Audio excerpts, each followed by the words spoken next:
भारत दुनिया का एकमात्र सेकुलर राष्ट्र है जहां धार्मिक अल्पसंख्यक होता है। सेकुलर और माइनॉरिटी एक साथ नहीं हो सकता। कि मरीजे सेकुलर इश्क पर लानत खुदा की, मर्ज बढ़ता गया जो दवा की।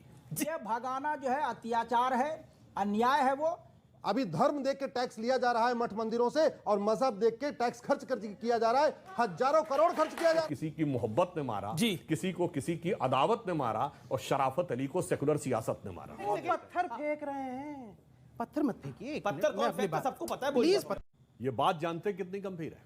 भारत दुनिया का एकमात्र सेकुलर राष्ट्र है जहां धार्मिक अल्पसंख्यक होता है। धार्मिक अल्पसंख्यक सिर्फ मजहबी राष्ट्र में होता है, सेकुलर में नहीं होता है। और ये बहस हम नहीं शुरू कर रहे हैं। अभी शोएब जमाई साहब कोट कर रहे थे ना, जाके पढ़ तो लीजिए पूरी डिबेट कॉन्स्टिट्यूएंट असेंबली में। कॉन्स्टिट्यूएंट असेंबली में इस वर्ड की, इस बहस की शुरुआत की केटी शाह ने। उसके बाद उसके ऊपर बोले लोकनाथ मिश्रा, उसके बाद बोले एच.सी. मुखर्जी, उसके बाद बोले पंडित जवाहरलाल नेहरू और डॉक्टर अंबेडकर का जानते क्या कहना था? सेकुलर और माइनॉरिटी एक साथ नहीं हो सकता। इसलिए चूंकि नेहरू जी का बहुत आग्रह था कि माइनॉरिटी रखना है, माइनॉरिटी रखना, तो उनका इसलिए सेकुलर नहीं होगा। जिस दिन सन 76 में सेकुलर हुआ था, माइनॉरिटी खत्म कर देना चाहिए था। बड़ी लॉजिकल सी बात थी। अब मगर अब अंतर क्या रहता है? जी जी जी, जो कहते हैं माइनॉरिटी को ये चाहिए वो चाहिए। माइनॉरिटी मतलब होता है 0.1% की माइनॉरिटी, 0.5% की माइनॉरिटी। अब मैं पूछता हूं, इस देश का सबसे बड़ा पहला उद्योगपति कौन? जे.आर.डी. टाटा, माइनॉरिटी। इस देश का सबसे पहला एटॉमिक साइंटिस्ट कौन? Doctor Homi Jahangir Bhabha, minority. इस देश का पहला फील्ड मार्शल कौन? Sam Manekshaw, minority. अब ये बताइए, ये तो इतना आगे बढ़ते चले जाएंगे, किसी को कोई ये कितनी माइनॉरिटी है? 0.1% की माइनॉरिटी है। इसे कहते हैं माइनॉरिटी। और जो माइनॉरिटी में प्रचंड मेजॉरिटी है, वो किसके साथ जोड़ेगी? मैं नहीं कह रहा हूं सब वही है। संसद पे हमला करने वाले के साथ जोड़ेगी, जम्मू कश्मीर में हमला करने वाले के साथ जोड़ेगी, सेना के ऊपर हमला करने वाले के बाद जोड़ेगी, और जब उन पे कार्रवाई होगी एंटी टेररिस्ट लॉ में, कहेंगे साहब हमारे साथ वो हो रहा है। इसीलिए माइनॉरिटी कमीशन में भी एक और बात कहना चाहता हूं। आपने कहा माइनॉरिटी बराबर मुस्लिम।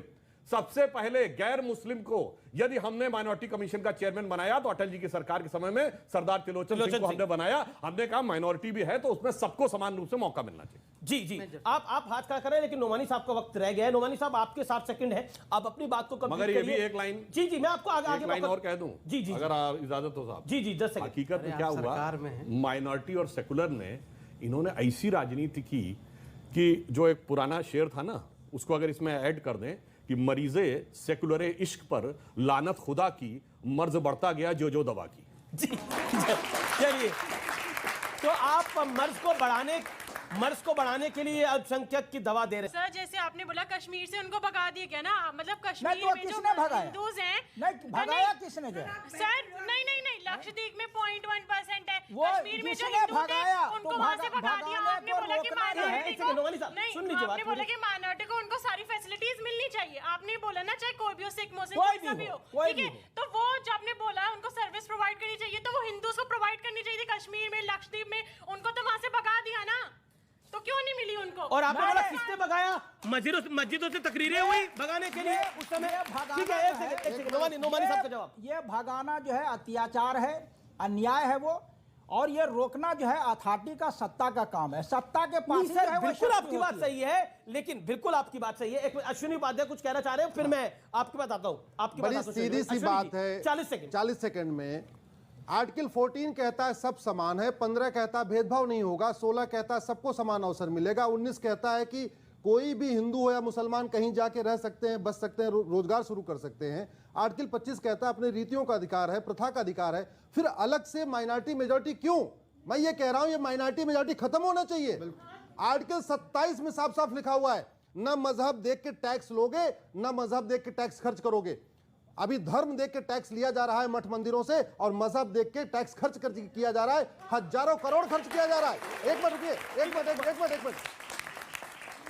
इस संविधान में मैं आपके सामने, न कहीं पे माइनॉरिटी डिफाइन है, न किसी कानून में माइनॉरिटी डिफाइन है, न इस संविधान में माइनॉरिटी कमीशन का जिक्र, न माइनॉरिटी मिनिस्ट्री का जिक्र।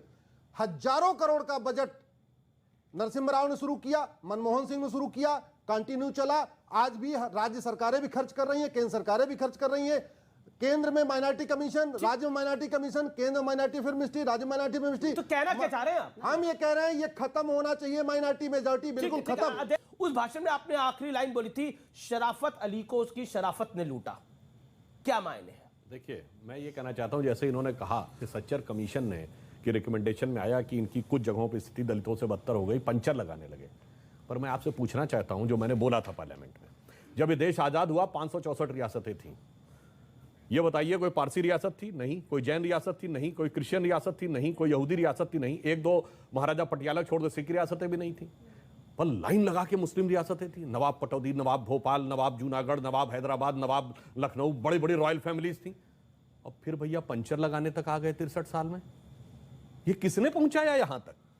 मैं आपको ईमानदारी से बताना चाहता हूं जनाब, आप दोनों लोग पढ़े लिखे समझदार हैं। 1931 का सेंसस, चूंकि कास्ट के आधार पर, चूंकि इन्होंने यादववंशी और सारा बोला था, उसमें देश की साक्षरता दर है 7%, 8%, उत्तर प्रदेश की है 7%।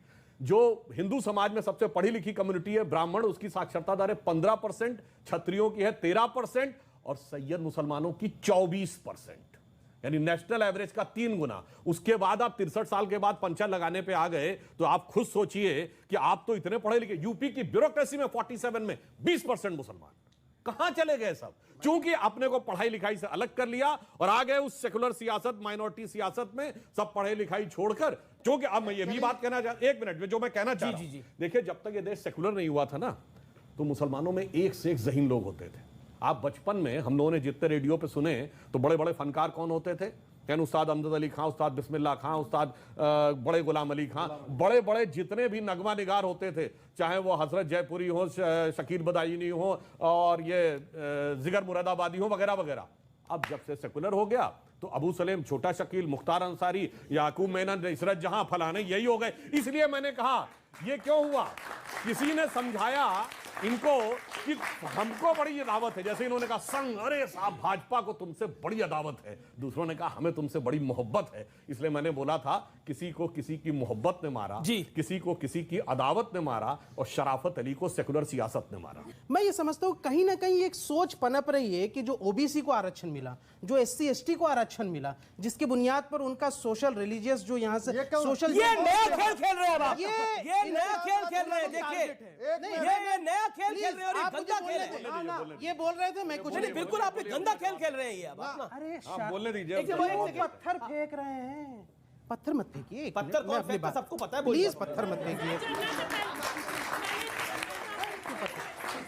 मैं अपनी बात कर लूं भाई, पत्थर हटा दो। देखिए, सवाल ये होता है कि इस देश के निकले हुए पत्थर होंगे जो हटा रहे हैं आप। नहीं, सामने से आए ना।